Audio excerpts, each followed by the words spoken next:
December నాటికి లబ్ధిదారులకు టిడ్కో ఇళ్లను అందజేస్తాం. చైర్మన్ వేములపాటి అజయ్ కుమార్ డిసెంబర్ కల్లా రాష్ట్ర వ్యాప్తంగా సుమారు 72,000 మంది లబ్ధిదారులకు టిడ్కో ఇళ్లను అందిస్తామని ఆ సంస్థ చైర్మన్ వేములపాటి అజయ్ కుమార్ తెలిపారు.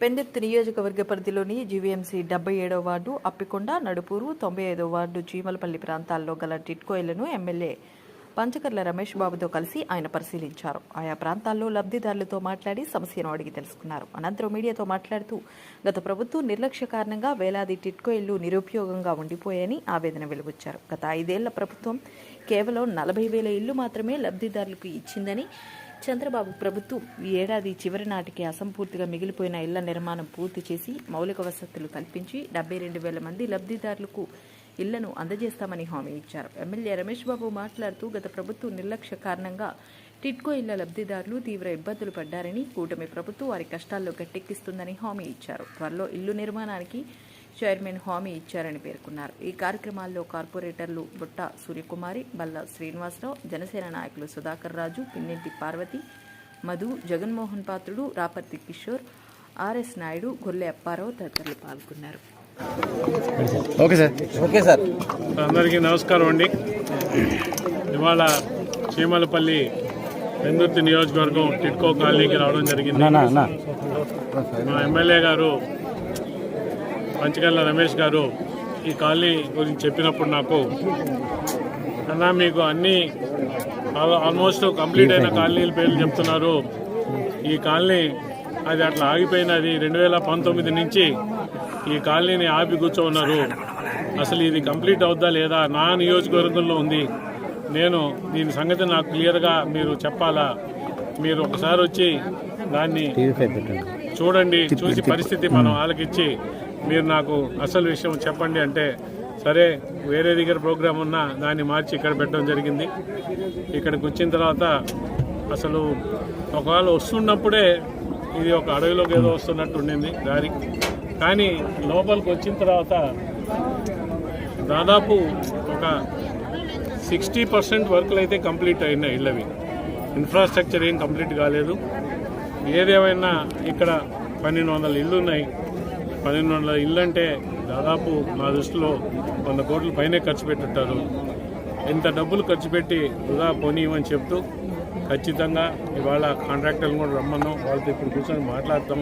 ఈ పరిస్థితి ఏంటి, ఎందువల్ల ఆపాల్సి వచ్చింది, మళ్ళీ వాళ్ళు మొదలు పెట్టాలంటే మా తరఫు నుంచి చేయాల్సింది ఏంటి, వాళ్ళు ఎప్పటి లోపల చేస్తారు, ఇవన్నీ కూడా కనుక్కొని ఖచ్చితంగా ఈ 1,200 ఇళ్ళు కూడా కంప్లీట్ చేసే విధంగా మేము ఒక కార్యాచరణ రూపొందించి చేస్తామని చెప్తూ, అలాగే రాష్ట్రం మొత్తం మీద కూడా ఈ టిడ్కో ఇళ్ళు ఏంటంటే ఒక పెద్ద సబ్జెక్ట్. ఇది దీని మీద రోజు పేపర్లోనే వస్తుంటుంది.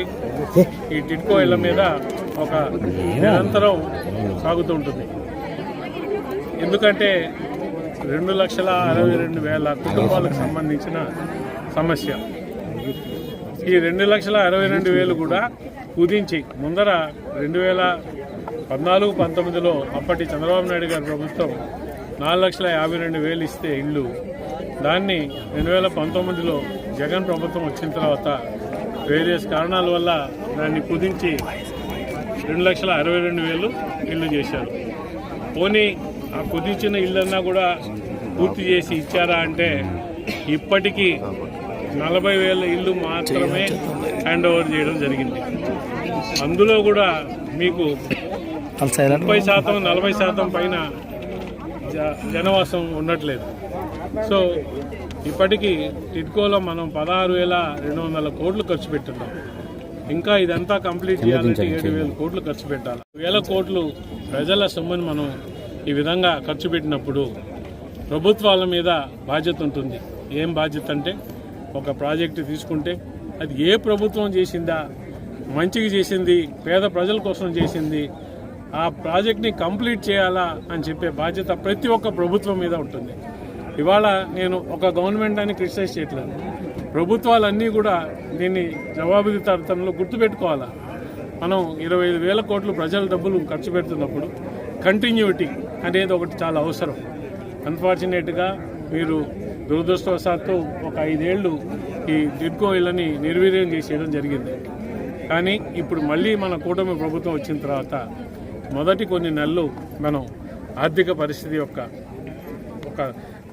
దీని కన్స్ట్రెయింట్ వల్ల మనం టిడ్కో ఇళ్ల పరిస్థితి మీద పెద్ద కాన్సన్ట్రేట్ చేయలేకపోయాం. కానీ ఇప్పుడు మనం ప్రణాళిక రచయించాం. ఆ ప్రణాళిక కావాల్సిన వనరులన్నీ కూడా మనం సిద్ధం చేసుకున్నాం.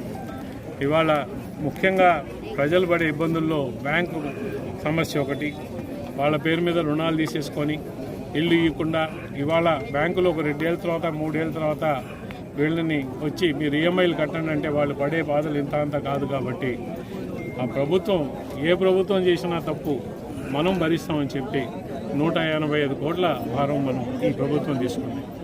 అలాగే 72,000 ఇళ్ళు 1,800 కోట్ల ఖర్చుతో డిసెంబర్ 31, 2025 కల్లా ముఖ్యంగా ఈ 365, 430 చదరపడి ఇల్లు కంప్లీట్ చేసి ఎవరెవరికైతే మనం ఇచ్చున్నామో అవన్నీ కూడా ఇచ్చే ప్రణాళిక రచయించాం. ఖచ్చితంగా చేసి తీరుస్తాం.